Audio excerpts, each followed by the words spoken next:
Most people think building muscle means spending hours lifting heavy weights or doing endless repetitions. But what if I told you that one of the most effective ways to build strength doesn't require you to move at all? Sounds impossible, right? The truth is, your muscles don't only respond to movement, they respond to tension. And that's exactly what isometric training is all about, creating maximum muscular tension while holding your body perfectly still.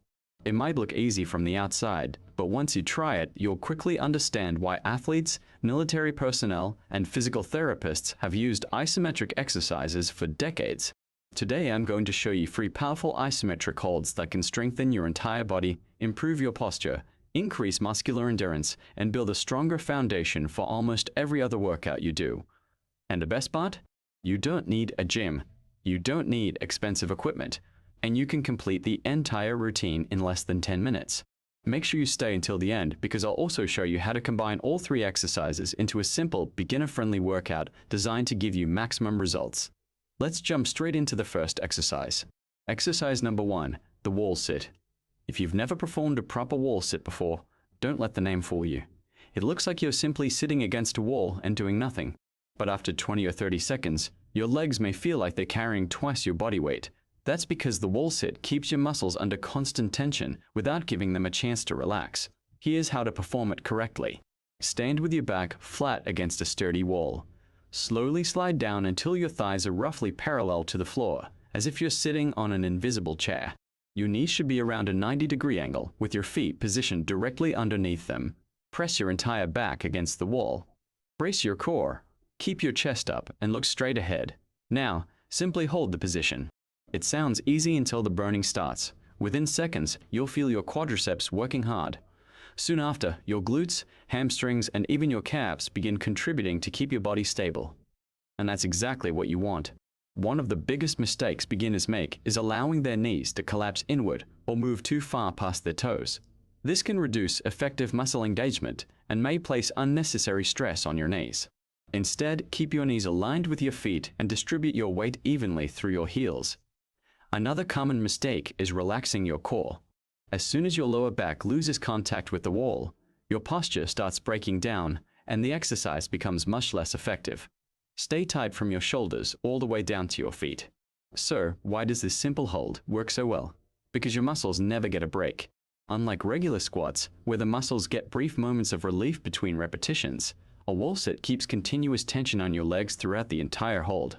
That constant effort challenges your muscles to maintain force, helping improve muscular endurance while building a foundation for greater strength.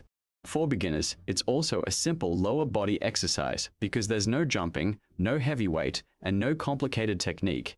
You're using nothing more than your body weight and determination. If climbing stairs leaves your legs exhausted, standing for long periods feels difficult, or you simply want to build stronger legs before progressing to weighted exercises, wall sits are an excellent place to start. They can also help improve stability because your core has to remain engaged throughout the hold. Here's a simple goal. If you're just starting, aim for 20 seconds. Once that becomes comfortable, increase your hold by 5 to 10 seconds each week. Don't rush the process. Strength isn't built overnight. It's built by consistently challenging your muscles, one workout at a time. And after a few weeks of regular wall sits, everyday movements may begin to feel easier. Walking uphill, carrying groceries, climbing stairs, and even standing for longer periods can become less demanding. That's the power of building muscular endurance. Now we've fired up the lower body, it's time to strengthen the area that connects everything together, because without a strong core, even powerful arms and legs can't perform at their best. Let's move on to the second exercise. Exercise number 2, the plank. When most people hear the word plank, they immediately think about abs, but that's only part of the story. A properly performed plank is one of the few bodyweight exercises that can challenge almost your entire body at the same time.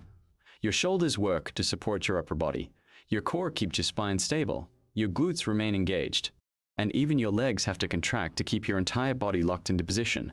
In other words, the plank is much more than an ab exercise. It's a full body strength builder. The problem is that many people never experience its real benefits because they perform it incorrectly. Instead of building strength, they end up placing unnecessary stress on their lower back. Let's make sure that doesn't happen. Start by placing your forearms on the floor with your elbows directly beneath your shoulders. Extend your legs behind you and lift your body off the ground so you're supported by your forearms and toes. Now imagine drawing one perfectly straight line from the top of your head all the way down to your heels. That's the position you want to maintain. Brace your stomach as if someone is about to punch you. Squeeze your glutes. Tighten your thighs. Keep your neck relaxed and lift slightly in front of your hands instead of lifting your head upward. Once you're in position, don't simply try to survive the hold. Actively create tension throughout your entire body. That's what separates an average plank from a highly effective one. As the seconds pass, you may notice your body beginning to shake. That's completely normal. It simply means your muscles are working hard to keep you stable. Now let's talk about the mistakes that can prevent you from getting results. The biggest one is allowing your hips to sag toward the floor. When that happens, your lower back can take over, making the exercise uncomfortable and less effective. Another common mistake is lifting your hips too high. While this may make the exercise feel easier, it shifts some of the workload away from your core. Remember, your body should remain straight from start to finish. And there's another mistake many beginners make, holding their breath. Your muscles need oxygen to continue producing force, so breathe slowly and steadily throughout the hold. It may seem like a small detail, but it can make a big difference. Now, you might be wondering, how long should you actually hold a plank? The answer is probably shorter than you think.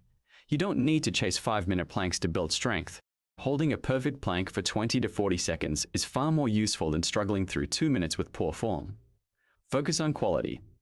Once your posture begins to break down, the set is over. As your strength improves, gradually increase your hold time or move on to more challenging variations. For example, side planks place more emphasis on your obliques, while lifting one arm or one leg forces your core to work even harder to maintain balance.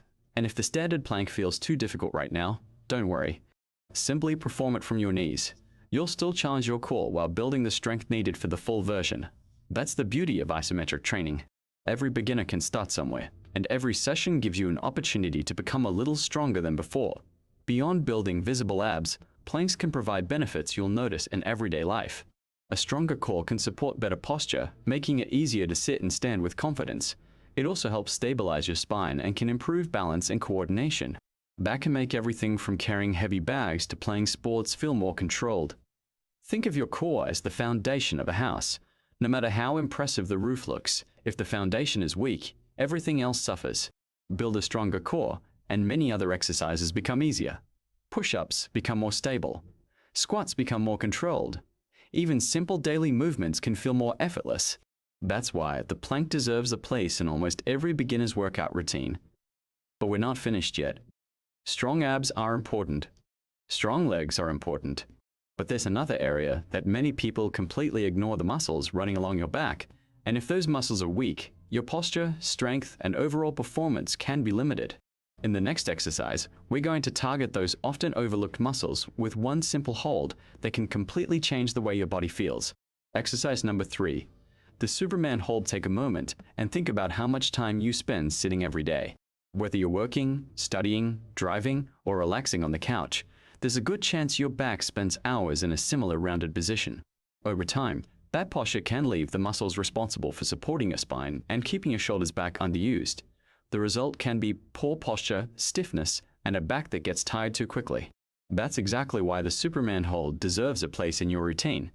It may not be the most popular exercise, but it's a simple isometric movement for challenging the muscles along the backside of your body.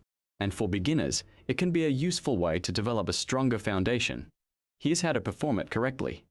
Lie face down on the floor with your legs extended and your arms stretched straight out in front of you. Keep your neck in a neutral position and look toward the floor. Now tighten your core before you move. At the same time, gently lift your arms, chest, and legs a few inches off the ground. Imagine someone is gently pulling your hands and feet in opposite directions. You don't need to lift as high as possible. Instead, focus on creating a long, controlled position while squeezing your back muscles and glutes. Then hold that position. As the seconds pass, you'll feel the muscles along your back working to keep your body elevated. Your glutes begin working, your shoulders remain active, and your hamstrings help keep your legs off the floor. Even though you aren't moving, several muscle groups are working together to maintain the position. That's what makes this exercise so effective. Now let's avoid the mistakes beginners often make. The first is lifting too high. Many people assume that higher automatically means better, but excessive extension through your lower back can create unnecessary pressure instead of improving the exercise. Lift only until your muscles are engaged while keeping the position comfortable. Another mistake is throwing your head upward. Looking straight ahead may feel natural, but it can place extra strain on your neck. Instead, keep your eyes facing the floor so your neck stays aligned with your spine. And don't forget to breathe. It's easy to tense up and hold your breath when your muscles begin to fatigue. Instead, take slow, controlled breaths throughout the hold. Your muscles perform better when they receive a steady supply of oxygen. Now, you may be wondering, why train your back with an isometric exercise instead of endless rows or pull-downs? For beginners, the Superman hold can help you practice activating and stabilizing the muscles involved in supporting your spine before progressing to more demanding movements. Think of it as building the foundation before constructing the house. A stronger back doesn't just improve your workouts, it can support many of the movements you perform throughout the day. Standing can feel easier, walking can feel more natural, and your shoulders can stay in a more comfortable position instead of constantly rolling forward. If you spend long hours sitting at a desk, this simple exercise can also give those muscles an opportunity to work after spending much of the day inactive. Athletes can also benefit from developing a stronger posterior chain. Whether you're running, lifting weights, cycling, or playing recreational sports, your back is constantly involved in stabilizing your body and transferring force between your upper and lower body. The stronger and more coordinated those muscles become, the more efficiently your body can move. If you're just starting out, aim to hold the Superman position for 15 to 20 seconds. Complete 2 or 3 sets while maintaining good form. As your endurance improves, gradually increase your hold time. Remember, consistency beats intensity. A few quality sets performed regularly can be far more productive than one extremely difficult workout followed by several days of soreness. At this point, you've challenged your legs, you've strengthened your core, and now you've worked your back. There's only one major area left: your chest, shoulders, and arms. But instead of doing endless push-ups, we're going to make one small adjustment that dramatically increases the challenge. The final exercise may look simple, but after just a few seconds, you'll understand why it's one of the most effective upper body isometric holds you can do.